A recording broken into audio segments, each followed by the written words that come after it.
सभी को राम राम मेरे भाई। मैं जानता हूं मेरे बच्चों, आप लोग अब नई स्ट्रेटेजी को लेकर परेशान होंगे और तैयारी के इस बदलते रूप को लेकर उससे भी ज्यादा परेशान होंगे, क्योंकि आप लोग जो तैयारी कर रहे थे उसी चीज के अंदर एक नया झंझट आ गया है कि एडिक्विटी ने पैटर्न बदल दिया है। तो मैं आज इस पूरे के पूरे सेशन में लंबी चर्चा करने वाला हूं और आपकी तैयारी में एक कॉन्फिडेंस भी जनरेट होगा, उसके लिए भी कुछ खास कदम उठाने वाला हूं। तो मेरे बच्चों, आप में से बहुत सारे स्टूडेंट्स ऐसे हैं जो लगातार मॉक लगा रहे थे, 150 की रेंज में उनका जा रहा था स्कोर, लेकिन अचानक से एडिक्विटी के नाम पर कंपनी बेस्ड बहुत सारे मॉक ने आपके कॉन्फिडेंस को एकदम धराशाही कर दिया। आप 110 के आसपास आ गए हैं और ये 30-40 नंबर का जो ड्रॉ है ये आपके लिए बहुत ज्यादा प्रॉब्लम आ गई है। और इसके अलावा आप इधर उधर बहुत सारी वीडियोस भी ढूंढ रहे हैं जिससे आपका कॉन्फिडेंस बूस्ट अप हो जाए। तो मेरे भाई, पहले एक एक करके चीजों को सिलसिलेवार तरीके से मैं आपको समझाऊंगा। बात इंग्लिश की होगी, आखिर तक जरूर देखिएगा। सबसे पहले ये जो नए पैटर्न नाम की चीज है मेरे भाइयों, एडिक्विटी नाम की कंपनी अब इस एग्जामिनेशन के लिए क्वेश्चन बैंक दे रही है और इसी के अकॉर्डिंग चीजें चल रही हैं। हमने हाल ही में सिलेक्शन पोस्ट 13 स्टेनोग्राफर और जेएचटी, ठीक है, जूनियर हिंदी ट्रांसलेटर एग्जामिनेशन को देखा है और इन्हीं के बेसिस पर हम लोगों ने एग्जामिनेशन के पैटर्न में क्या क्या बदलाव आया उसको हमने ऑब्जर्व किया। जिसमें सबसे पहली बात हम कहें तो वॉइसेस के भर भर के क्वेश्चंस आ रहे हैं, नरेशंस के भर भर के क्वेश्चंस आ रहे हैं, रीडिंग कॉम्प्रिहेंशन के क्वेश्चंस के अंदर कुछ अलग तरीके के सवाल आप लोगों के सामने ला दिए गए हैं, जिसमें फ्रेजेस के आधार पर, क्लॉजेस के आधार पर, ट्रांसफॉर्मेशन के आधार पर और फिगर्स ऑफ स्पीच की पहचान से संबंधित। हालांकि ये सारे के सारे वही क्वेश्चंस हैं जो क्वेश्चंस हम आपको यूजुअली अपनी क्लास में बहुत आराम से कराते हैं, पर उसके बारे में भी मैं आपको बताऊंगा क्या कहानी है। आप लोगों को पार्ट्स ऑफ स्पीच के आधार पर क्वेश्चंस पूछे जा रहे हैं, ठीक है। पार्ट्स ऑफ स्पीच, कौन सा शब्द किस तरीके का पार्ट्स ऑफ स्पीच है, ये सवाल अब आपसे पूछे जा रहे हैं।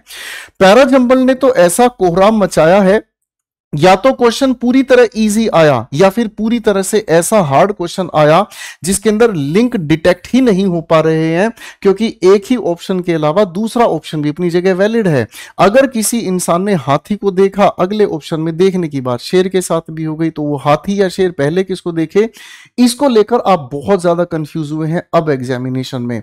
तो मेरे भाइयों, चीजों को अब ध्यान से हमें समझना होगा, हम इस सिचुएशन को कैसे टैकल कर सकते हैं और अपने सिलेक्शन को कैसे सुनिश्चित कर सकते हैं। तो सबसे पहला सवाल आपके मन में ये आ रहा होगा कि क्या प्रीवियस ईयर क्वेश्चंस लगाने अब रिलेवेंट हैं सर?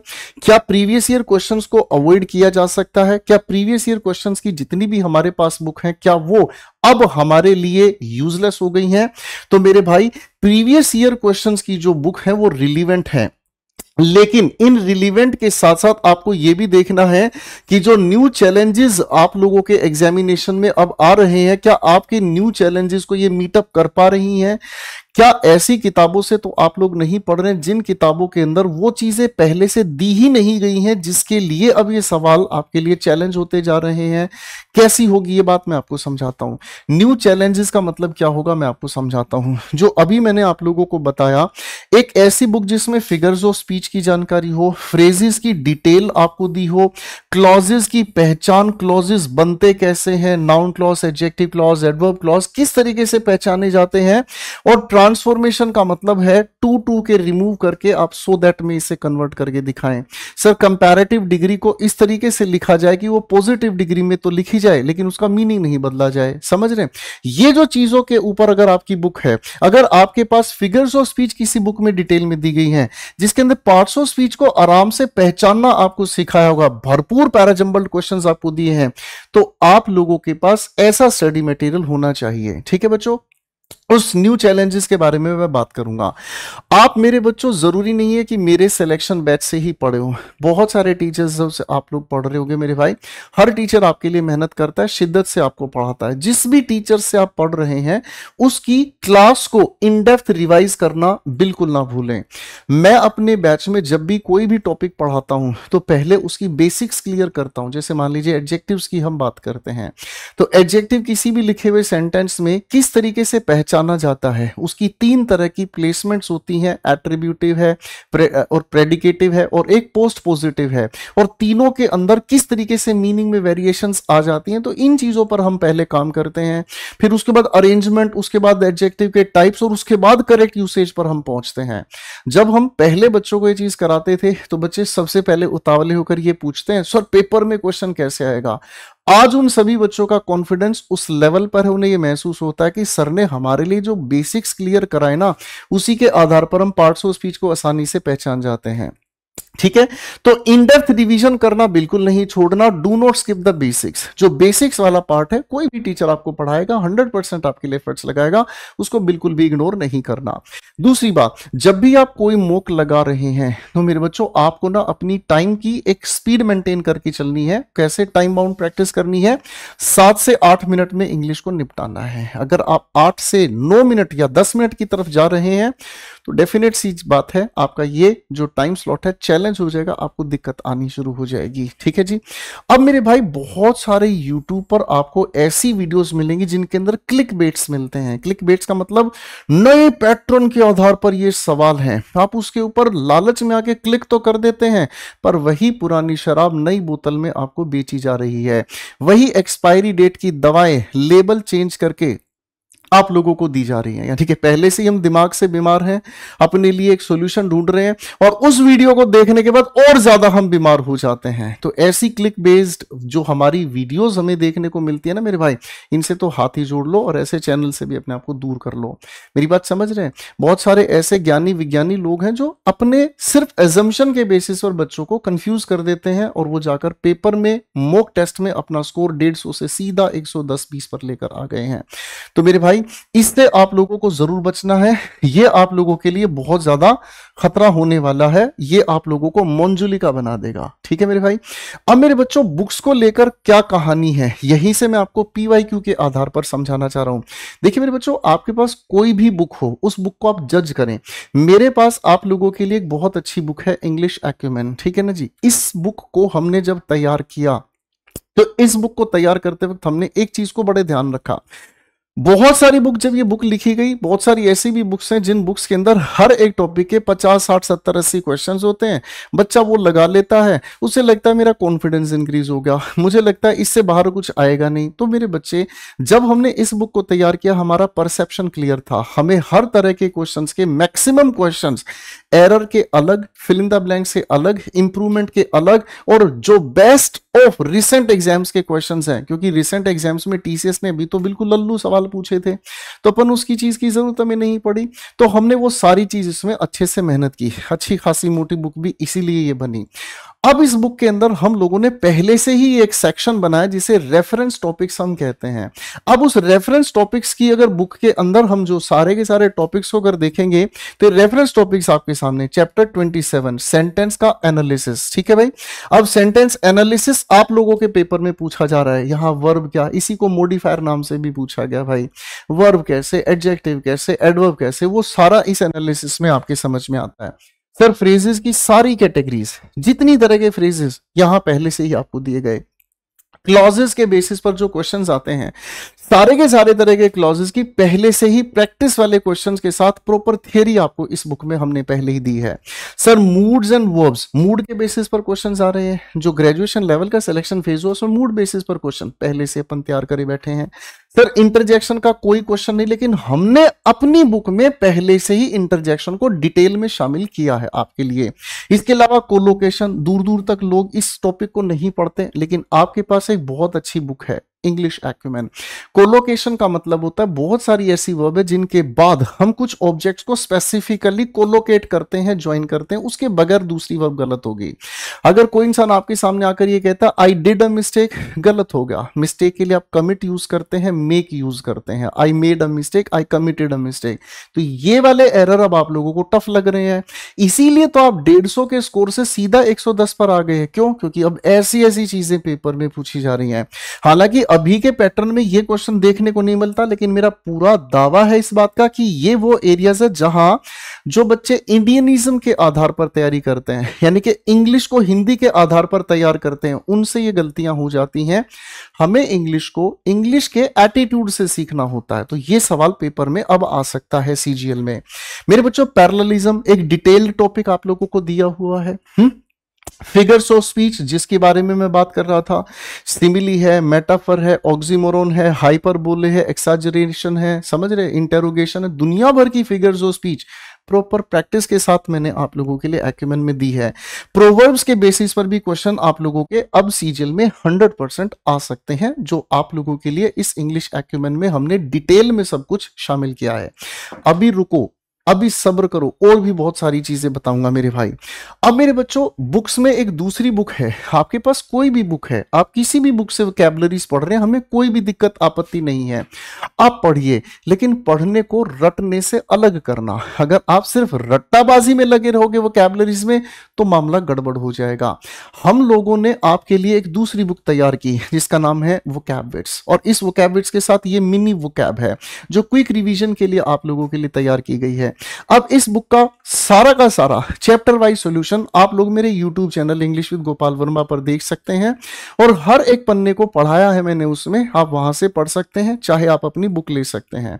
मेरा ये मानना है मेरे बच्चों, अच्छे इंसान और अच्छी किताब पर इन्वेस्ट जो भी आपने किया है ना, वो कई गुना होकर आपके वापस आएगा। अगर किसी अच्छे इंसान पर आप अपना समय इन्वेस्ट करते हैं, वो आपकी जिंदगी को बहुत खूबसूरत बना देगा। अच्छी किताब पर अगर आपने इन्वेस्ट किया है पैसा, तो वही किताब आपकी सक्सेस में 4 चांद लगा देगा। गलत इंसान पर आप समय लगा दीजिए, गलत किताबों पे आप पैसा लगा दीजिए, तो वो आपको 100% जिंदगी में एक फेल्योर देकर जाएंगे, ये भी निश्चित है। तो मेरे भाई, वोकैबविट्स आप लोगों के लिए बहुत अच्छी बुक हो गई, ठीक है। अगर इसके अलावा आपके पास कोई बुक है तो आप उससे पढ़िए। मेरे तरफ से ये बुक की प्रमोशन नहीं है मेरे भाई, मेरा फर्ज बनता है आप लोगों को कि मैं आप लोगों के लिए एक अच्छा कंटेंट सजेस्ट करूं। मेरी बात समझ रहे हैं? किताबों की प्रमोशन की आवश्यकता नहीं, किताबें अपनी जगह अलग चीज है, मेरा काम है आपको एक अच्छी बुक सजेस्ट करना, ठीक है मेरे भाई। आगे मेरे बच्चों, अब यूट्यूब से जुड़ते हैं, है ना भाई। यूट्यूब पर बहुत सारा स्टडी मटेरियल आप लोगों को इसी चैनल पर मिल जाता है। बेस्ट 30 मिनट्स की एक पूरी प्रॉपर सीरीज है जिसमें 30 मिनट में हम हर एक टॉपिक को रिवीजन करा रहे हैं, उसके साथ साथ क्वेश्चंस भी करने सिखा रहे हैं, होमवर्क भी आपको दे रहे हैं। इसके अलावा टॉप 50 और टॉप 100 की जो सीरीज है, सबसे पहले हमने अपने चैनल पे शुरू की, जो आप लोगों के लिए क्रिस्प कंटेंट है, टू द पॉइंट कंटेंट है, खटाक से अपनी चीजों को रिवाइज करना, प्रैक्टिस करना। इसके अलावा 1 शॉट वीडियोस हैं जिसको हम लोग मैराथन भी कह देते हैं, तो मैराथन के नाम को ही 1 शॉट भी कर दिया है कि सिंगल शॉट में एक पूरे टॉपिक से रिलेटेड बात करना। मेरे भाइयों, रीडिंग कॉम्प्रिहेंशन का बेस्ट कंटेंट जिसमें फिगर्स ऑफ स्पीच को, जिसके अंदर सारी चीजों को हमने बहुत डिटेल से बहुत ही पहले आप लोगों के लिए तैयार करा दिया। क्लोज टेस्ट और पैराजंबल। अब मैं आपको दिखा देता हूं इसके थंबनेल्स कौन कौन से हैं। ये मेरे बच्चे टॉप 50 रूल्स ऑफ ग्रामर की महामैराथन 6 घंटे की पूरी वीडियो है। Top 100 synonyms and antonyms, top 100 one word substitution. मेरे भाइयों, टेंस की पूरी 12 घंटे की मैराथन। अगर किसी बच्चे का टेंस ही कमजोर है तो समझ लीजिएगा उसके वॉइसेस, नरेशंस, उसके क्वेश्चन टैग्स, उसके कंडीशन सब बर्बाद हैं। तो ये आप लोगों के लिए एक बहुत प्यारी क्लास है। बेस्ट 30 मिनट्स की पूरी सीरीज है जिसमें हमने सारी की सारी चीजों को इंक्लूड किया है। आप जाएंगे तो top 50 synonym, top 50 synonym, top 50 PYQ की series, error based, top 50 sentence improvement. तो आपके लिए टॉप 50 100 वाली सीरीज है, बहुत इंपॉर्टेंट है। अब आइए जो सबसे इंपॉर्टेंट चीज है, ये वाली वीडियो तो मेरे भाइयों आप लोगों के कॉम्प्रीहेंशन के सारे दर्द को खत्म कर देगी, ये मैं वायदा करता हूं और दावा भी करता हूं, ठीक है मेरे भाई। ये 2 घंटे की वीडियो है मेरे भाई, इसमें सब तरह के क्वेश्चंस को हमने कवर किया है। पैराजंबल की सारी इंपॉर्टेंट ट्रिक्स आपको दी हैं, क्लोज टेस्ट की इंपॉर्टेंट ट्रिक्स आप लोगों को दी हैं। तो ये सभी की सभी भैया स्क्रीनशॉट ले लीजिएगा, ये वाली आप लोगों को क्लासेस देखनी है। अब मेरे भाई, रीडिंग कॉम्प्रीहेंशन, देखो मैंने आप लोगों को इंग्लिश एक्यूमेन सजेस्ट की है। क्यों इंग्लिश एक्यूमेन सजेस्ट की है? क्योंकि इस बुक के अंदर कॉम्प्रीहेंशन के 52 बेस्ट क्वेश्चंस हम लोगों ने आप लोगों को दिए हैं, ठीक है ना जी, चैप्टर नंबर 24 में, ठीक है भाई। हम लोगों ने आप लोगों को बाबू क्लोज टेस्ट में बेस्ट ऑफ 50 क्वेश्चंस दिए हैं। किस चीज के अंदर भाई? चैप्टर नंबर 25 के अंदर। और पैराजंबल की जो मैं समस्या आपको बता रहा हूं भाई साहब, या तो बिल्कुल लल्लू क्वेश्चन क्वेश्चन फेंक रहा है, वो 10th लेवल के सवाल है मेरे भाई, सीजीएल में जाओगे बेहोश हो जाओगे। तो आप उस लेवल पर अगर जाओगे ना, वहां पर ऐसे क्वेश्चन जिसमें लिंक नहीं मिलेंगे, लेकिन उसकी फाउंडेशन कहाँ है, उसकी तैयारी कहाँ है, वीडियो मैंने आपको बता दी।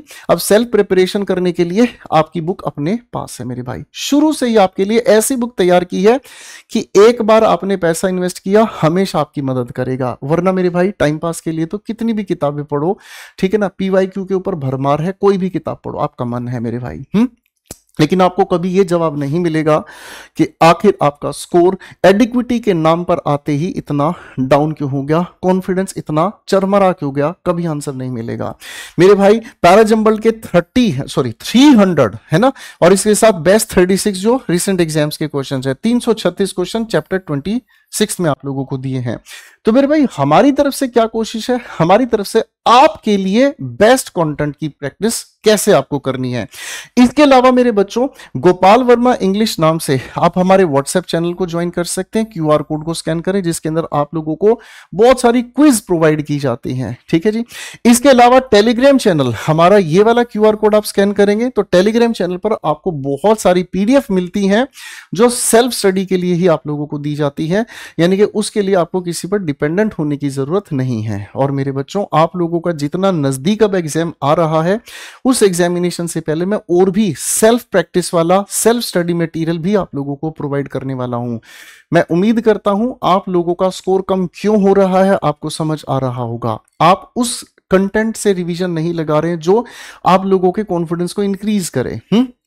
आप उन बेसिक्स को मिस कर रहे हो, आप सीधे के सीधे टॉपिक से क्वेश्चंस की तरफ भाग रहे हो, लेकिन कहीं ना कहीं वो बेसिक्स कमजोर होने की वजह से मकान की नींव इतनी कमजोर हो गई है कि जितने हम ऊपर लेंटर डालते हैं वो सब धराशायी हो जाते हैं। उम्मीद करता हूं अब आप मेरी बातों को समझ गए हैं। एक अच्छा टीचर, एक अच्छी किताब, एक अच्छा वीडियो लेक्चर, ये वो इन्वेस्टमेंट है जो आपके सिलेक्शन की तरफ आपको 100% बढ़ाएगी और आपके सिलेक्शन को सुनिश्चित करेगी।